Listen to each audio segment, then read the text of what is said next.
Hello everyone, I hope you all are fine.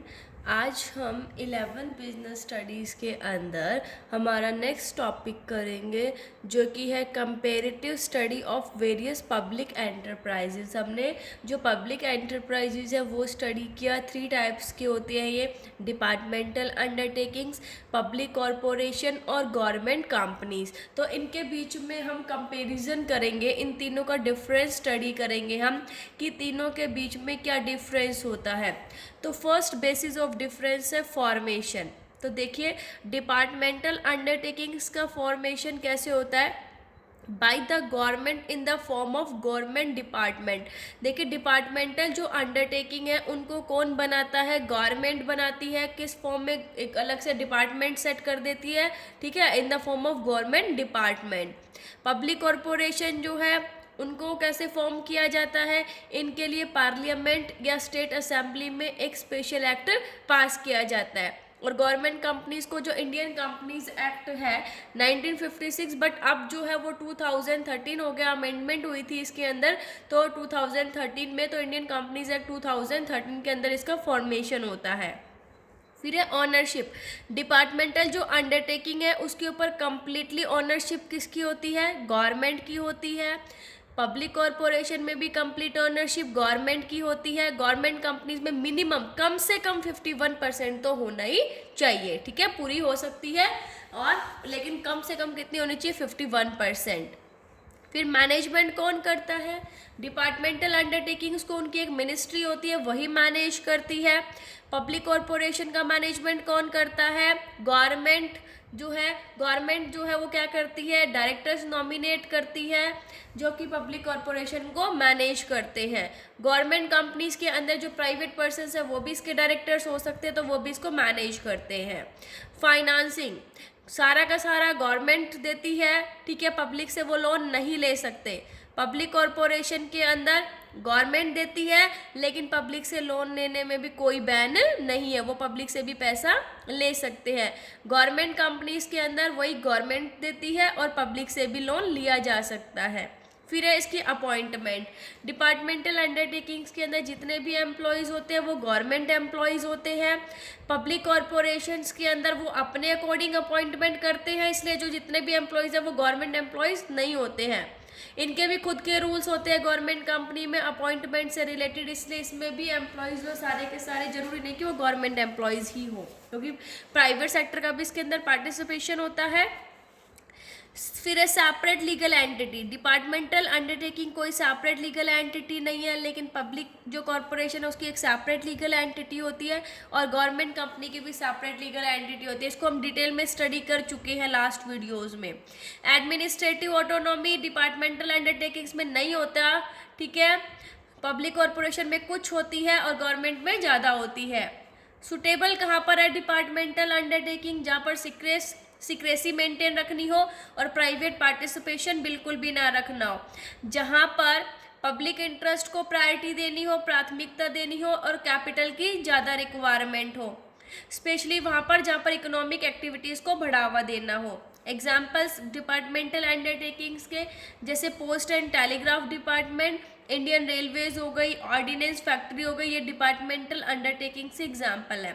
Public के जैसे LIC, RBI, IDBI, ONGC, government के HMT, NFL, STC, call India, ये सारे इसके examples है गवर्नमेंट कंपनीज के। सो ये था difference between departmental undertakings, public corporation और गवर्नमेंट कंपनीज। मान लीजिए दोनों के बीच में डिफरेंस पूछे तो आप दो के बीच में भी दिखा सकते हो, इन्हीं बेसिस पर इन दोनों के बीच में हो सकता है डिपार्टमेंटल और गवर्नमेंट के बीच में भी पूछ ले।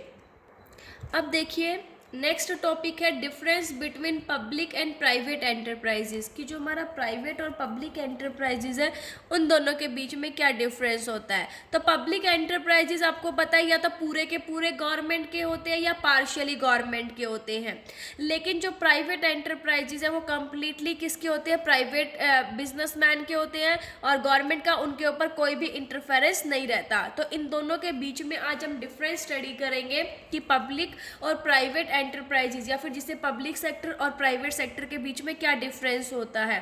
सो ये है हमारा पब्लिक एंटरप्राइजेज और ये है हमारा प्राइवेट एंटरप्राइजेज। तो इसके ऑब्जेक्टिव देखिए, पब्लिक एंटरप्राइजेज का क्या है? Its chief aim is to provide various services to the society. अब पब्लिक के लिए तो सीधी सी बात है, ऑब्जेक्टिव भी क्या होगा, सोसाइटी का वेलफेयर करना। प्रॉफिट कमाना इसका सेकेंडरी ऑब्जेक्टिव है, ठीक है। अगर जरूरत पड़ती है तो कई बार जो पब्लिक एंटरप्राइजेज है वो लॉसेज में भी चले जाते हैं। अब प्राइवेट सेक्टर का जो है, प्राइवेट एंटरप्राइजेस का मेन एम क्या होता है, प्रॉफिट कमाना, ठीक है। लेकिन आजकल सोशल रिस्पॉन्सिबिलिटीज पर भी वो ध्यान देने लग गए हैं, क्योंकि अगर सोसाइटी सेटिस्फाई नहीं होगी तो वो सोसाइटी में सर्वाइव ही नहीं कर पाएंगे। ऑनरशिप की बात करें, पब्लिक सेक्टर के ऊपर पूरी की पूरी गवर्नमेंट की होती है या पार्शियली, ठीक है। लेकिन प्राइवेट के ऊपर ऑनरशिप किसकी होती है, कंप्लीटली प्राइवेट पर्सन्स की होती है। फॉर्म्स ऑफ ऑर्गेनाइजेशन कौन सी है पब्लिक एंटरप्राइजेस के, डिपार्टमेंटल अंडरटेकिंग्स, पब्लिक कॉरपोरेशंस और गवर्नमेंट कंपनीज। और प्राइवेट एंटरप्राइजेस जो है वो इंडिविजुअल ओनरशिप हो गई, जैसे पार्टनरशिप हो गई, कंपनी, कोऑपरेटिव सोसाइटीज जो हमने स्टडी भी किया था, ये प्राइवेट एंटरप्राइजेस की फॉर्म्स है। फाइनेंशियल रिसोर्सेज कौन सप्लाई करता है पब्लिक एंटरप्राइजेस को, भाई पब्लिक एंटरप्राइजेस है तो मोस्टली गवर्नमेंट करती है, और प्राइवेट के अंदर प्राइवेट जो इन्वेस्टर्स होते हैं वो ही पैसा प्रोवाइड करते हैं। अब एविडेंस ऑफ सक्सेस, कैसे पता चलेगी कि ये सक्सेस हो रही है या नहीं हो रही है एंटरप्राइजेस की, तो देखिए अगर प्रोडक्शन बढ़ रहा है, कॉस्ट कम आ रही है, अच्छी क्वालिटी के गुड्स हैं, तो उस टर्म में पब्लिक सेक्टर की सक्सेस के बारे में पता चलता है। और प्राइवेट सेक्टर की सक्सेस कैसे पता चलती है, कि वो कितना प्रॉफिट कमा रहे हैं, क्योंकि प्रॉफिट कमाना ही मेन ऑब्जेक्टिव है इनका, और सोशल रिस्पॉन्सिबिलिटी को कितना वो फुलफिल कर रहे हैं। पर्सनल रिस्क पब्लिक सेक्टर के अंदर नहीं होता है, प्राइवेट के अंदर कंप्लीटली ऑनर के ऊपर होता है। ऑटोनॉमी कम रहती है, क्योंकि जो मैनेजमेंट है वो रूल्स एंड रेगुलेशंस को फॉलो करती है, और प्राइवेट एंटरप्राइजेस के अंदर ऑटोनॉमी ज़्यादा रहती है, क्योंकि रूल्स एंड रेगुलेशन को कोई इतना चेक नहीं करता। एरिया ऑफ ऑपरेशंस क्या है, पब्लिक सेक्टर कहाँ पर ज़्यादा काम करती है, जहाँ पर पब्लिक को इम्पोर्टेंस देनी हो, जहाँ पर ज़्यादा कैपिटल की ज़रूरत हो। और प्राइवेट एंटरप्राइजेस का एरिया कहाँ रहता है काम करने का, जहाँ पर प्रॉफिट कमाने के चांस ज़्यादा, जहाँ पर उनका जो प्रॉफिट है वो मैक्सिमम हो, उनके डेवलपमेंट हो ज़्यादा से ज़्यादा। पॉलिटिकल इंटरवेंशन पब्लिक एंटरप्राइजेस के अंदर जो है वो ज़्यादा रहता है, और प्राइवेट के अंदर कम रहता है। फिर है मैनेजमेंट, देखिए मैनेजमेंट कौन करता है पब्लिक सेक्टर को, जो कि गवर्नमेंट के द्वारा नॉमिनेटेड ऑफिसर्स होते हैं वही करते हैं गवर्नमेंट के डायरेक्शंस के अकॉर्डिंग मैनेजमेंट। और प्राइवेट एंटरप्राइजेस के अंदर क्या होता है, देखिए मैनेजमेंट जो है वो ओनर चलाते हैं या फिर बोर्ड ऑफ डायरेक्टर्स जो कि शेयर होल्डर्स होते हैं। अब शेयर होल्डर्स तो दूर दूर होते हैं, तो वो डेली तो एक्टिविटीज़ को चेक नहीं कर सकते ना, इसलिए वो क्या करते हैं, बोर्ड ऑफ डायरेक्टर्स को नॉमिनेट करते हैं और वही प्राइवेट सेक्टर को मैनेज करते हैं। सो ये था पब्लिक और प्राइवेट एंटरप्राइजेस का डिफरेंस। एक है हमारा last joint sector. Joint sector क्या होता है, जहां पर पब्लिक सेक्टर और प्राइवेट सेक्टर दोनों आपस में मिलकर क्या करते हैं, काम करते हैं, ठीक है। ये मिक्स्ड इकोनॉमी के कॉन्सेप्ट के ऊपर बेस्ड है। देखिए इंडिया के अंदर 1956 के अंदर जो पॉलिसी आई थी, इंडस्ट्रियल पॉलिसी, उसने फर्स्ट टाइम ज्वाइंट सेक्टर की नेसेसिटी को रखा था, कि उसने कहा था कि गवर्नमेंट जो है वो भी क्या होनी चाहिए, पार्टनर होनी चाहिए पेड अप कैपिटल में, ठीक है। सो ये हम कह सकते हैं कि ज्वाइंट सेक्टर वो सेक्टर होता है जिसके अंदर पब्लिक सेक्टर और प्राइवेट सेक्टर दोनों पार्टनर्स होते हैं। गवर्नमेंट का इसमें शेयर कितना होता है, देखिए जो मैनेजमेंट है और जो भी इनका कंट्रोल है वो किसके हाथ में रहता है, प्राइवेट सेक्टर के हाथ में। लेकिन जो गवर्नमेंट है वो भी कंट्रोल करती है, कैसे, अपने जो बोर्ड ऑफ डायरेक्टर्स हैं, ठीक है, उनके रिप्रेजेंटेटिव, जो बोर्ड ऑफ डायरेक्टर्स के अंदर रिप्रेजेंटेटिव्स हैं, उनसे क्या करती है, वो कंट्रोल करती है। तो डायरेक्शंस के अकॉर्डिंग, सेंट्रल गवर्नमेंट की डायरेक्शंस के अकॉर्डिंग जो इन कंपनीज के अंदर जो पेड अप कैपिटल है उनके अंदर गवर्नमेंट का मिनिमम 26% शेयर होता है, प्राइवेट का 25% मिनिमम, ठीक है, और बाकी जो है पब्लिक और फाइनेंशियल किसका होता है, फाइनेंशियल इंस्टीट्यूशंस का। अब 51 तो इनका हो गया, तो बाकी कितना बचा, 49% जो है वो पब्लिक और फाइनेंशियल इंस्टीट्यूशंस का होता है।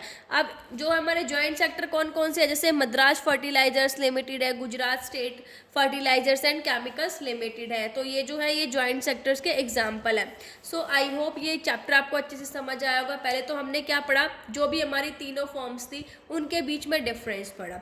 उसके बाद हमने क्या पढ़ा कि जो पब्लिक सेक्टर है और जो प्राइवेट सेक्टर है, मतलब जो पब्लिक एंटरप्राइज एंटरप्राइजेस और प्राइवेट एंटरप्राइजेस के बीच में क्या डिफरेंस है, और देन जॉइंट सेक्टर जो है वो क्या होता है। ठीक है, सो आई होप आपको ये चैप्टर समझ आ गया होगा। Thank you, stay safe, stay home.